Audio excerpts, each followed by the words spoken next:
Hey there, I'm Opilia. I'm a 32-year-old freelance graphic designer, and lately my business has been on fire. I've been riding high on the success and couldn't be more thrilled with how my career is shaping up. Or so I thought. I've been married to Eric for 5 years now. He's a charming real estate agent, always saying the right thing. We met at a friend's barbecue, and sparks flew from the start. His family welcomed me with open arms, especially his dad, George. I thought I'd hit the in-law jackpot. Opilia, darling, you're the daughter I never had, George would say, patting my hand at family dinners. I'd beam with pride, feeling like I truly belonged. My home office is my sanctuary, the place where all the magic happens. I've poured my heart into creating it, from the ergonomic chair to the state-of-the-art computer setup. Your office is amazing, babe, Eric would say, leaning against the doorframe. You've really outdone yourself. I'd smile, feeling on top of the world. But lately, there's been an odd edge to his compliments, as if he's forcing the words out. My best friend, Lydia, noticed it too. Over coffee last week, she asked, "Is everything okay with Eric? He seemed a bit off at your birthday party." I shrugged it off, saying, "Oh, he's just stressed about work, you know how it is." But truthfully, I noticed things too. Little comments, the way his jaw tightens when I talk about a successful project, the subtle eye roll when I mention a new client. Eric's sister, Melissa, has always been supportive, but lately she's been checking in more often. "How are things with you and Eric?" she'd ask, her voice full of concern. I'd assure her everything was fine, but deep down, I was starting to wonder. Then there's George. He's always been a bit intense, but recently, I've caught him watching me with a calculating look. "You know, Opilia," he said at our last family dinner, "it's admirable how you've built your business. But don't you think it's time to slow down? Maybe start thinking about a family?" I laughed it off, but the comment stuck with me. Why would I need to slow down? My business is thriving, and Eric and I had agreed we weren't ready for kids yet, or at least I thought we had. As I sit here in my office, staring at the screen, I can't shake the feeling that something's not right. The perfect life I thought I had is starting to feel like an illusion, and I'm not sure how much longer I can keep pretending everything's okay. But hey, that's life, right? Just when you think you've got it all figured out, bam, the rug gets pulled out from under you.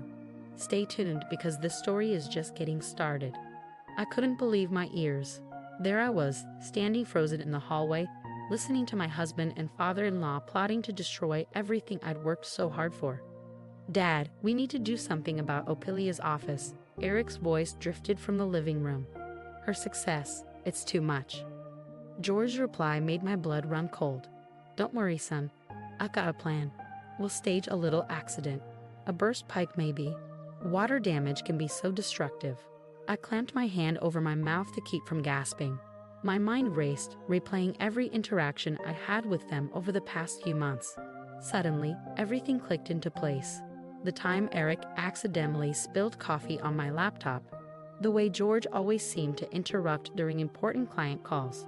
It wasn't just coincidence or bad luck, it was deliberate. I stumbled back to my office, locking the door behind me. My hands shook as I dialed Lydia's number. "Lydia, I need you. Can you come over?" An hour later, we sat in a coffee shop far from my house.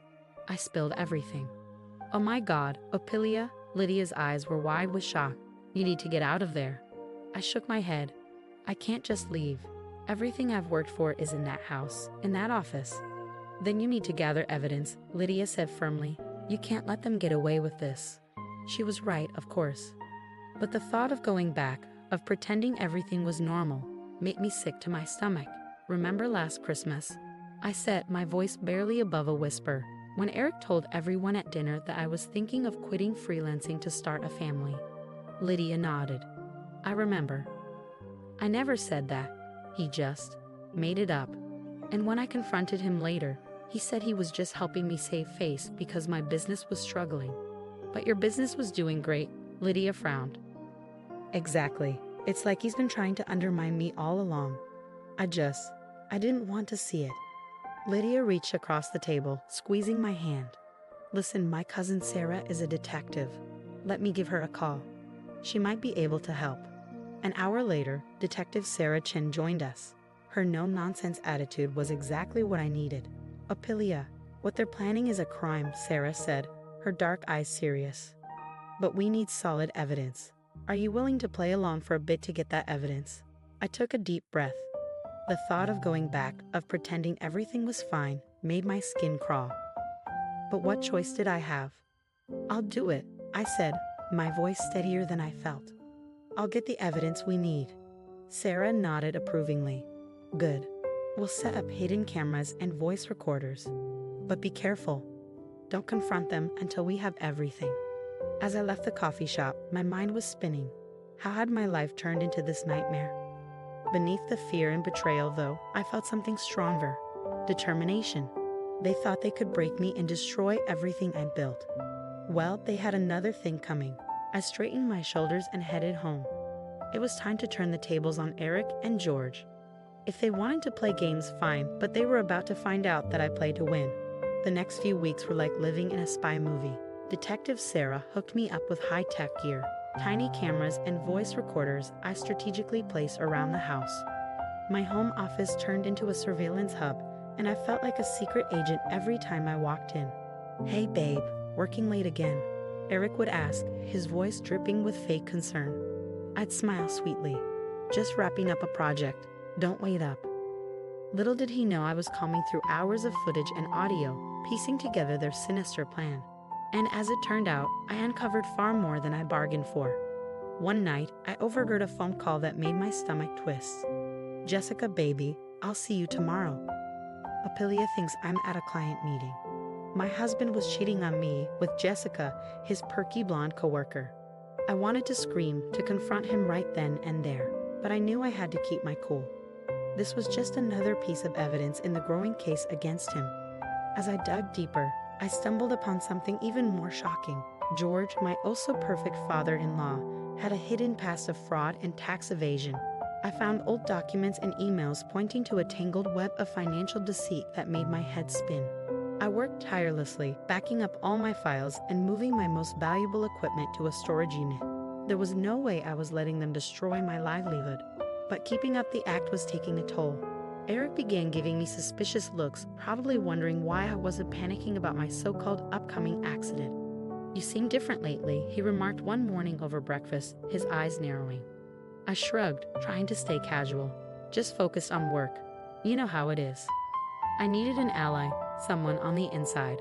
That's when I turned to Melissa, Eric's sister. I'd always liked her, and I had a gut feeling she wasn't on board with her family's toxic behavior. We met at a cafe, far from prying eyes. Melissa, I need to tell you something, and it's going to sound crazy. I told her everything, the plot, the affair, George's shady past. To my relief, Melissa believed me. I always knew Dad was manipulative, but this, she shook her head, clearly disturbed. I'm so sorry, Opilia. What can I do to help? Together, we formulated a plan. Melissa would play dumb, feeding me information from family gatherings I conveniently couldn't attend. The night before the planned accident, I was a bundle of nerves. I triple-checked the cameras and recorders, making sure everything was in place. You okay, hun? Eric asked, his hand on my shoulder, sending a wave of revulsion through me. You seem tense. I forced a smile. Just a big deadline tomorrow. I'm going to turn in early. As I lay in bed, pretending to sleep, I heard Eric moving around downstairs, probably setting up for tomorrow's flood. Little did he know, I had a few surprises of my own planned. I thought about everything I'd uncovered, the betrayal, the lies, the years of manipulation. Part of me was heartbroken, but an even bigger part was furious. They thought they could break me, destroy everything I built. They were in for a rude awakening. Tomorrow, Eric and George would spring their trap, but I'd be ready. And when the dust settled, they'd realize they'd messed with the wrong woman. As I drifted off to sleep, a small smile played on my lips. Tomorrow was going to be one hell of a day. I woke up early, my heart pounding. Today was the day. I heard Eric leave for work, or so he thought. I knew he and George would be back soon to execute their plan. Sure enough, an hour later, I heard them enter the house. I stayed in my bedroom, watching a live feed from the hidden cameras on my laptop. They were in my office, fiddling with the pipes under the sink. Oops, George said, his voice dripping with mock concern as water started gushing out. Looks like we have a problem here. I waited until the water was ankle deep before making my move. I stormed into the office, feigning shock. What the hell is going on here? Eric spun around, his face a mask of fox worry. Opilia, thank God you're here. The pipe just burst. I crossed my arms. Cut the crap, Eric. I know exactly what you're doing. Their faces fell as I pulled out my phone, playing the video of them plotting the entire scheme. You've been spying on us? Eric stammered. No, I've been protecting myself from your sick games, I snapped back. George stepped forward, trying to calm the situation. Now, Opilia, let's not overreact. Overreact? I laughed bitterly. You mean like planning to destroy someone's career? Or maybe cheating on your wife, Eric? Eric's face went pale. I don't know what you're talking about. Save it. I know about Jessica. Just then, Melissa burst in, clutching a folder. I've got it, Opilia. George's eyes widened. Melissa, what are you doing here? She glared at her father. Doing the right thing for once. Here's all the evidence of your fraudulent business practices, Dad. As if on cue, Detective Chen walked in, flanked by 2 officers. George Thompson, we've been investigating you for months. You're under arrest for fraud and tax evasion. Eric fell to his knees, begging. Opilia, please, I'm sorry. I'll change, I promise. I looked at him, feeling nothing but disgust. Save your breath, Eric. We're done. I want a divorce. The next few months were a whirlwind. With all the evidence I gathered, my lawyers secured a very favorable divorce settlement. George's arrest made headlines, and his business partners quickly distanced themselves, leading to his financial ruin.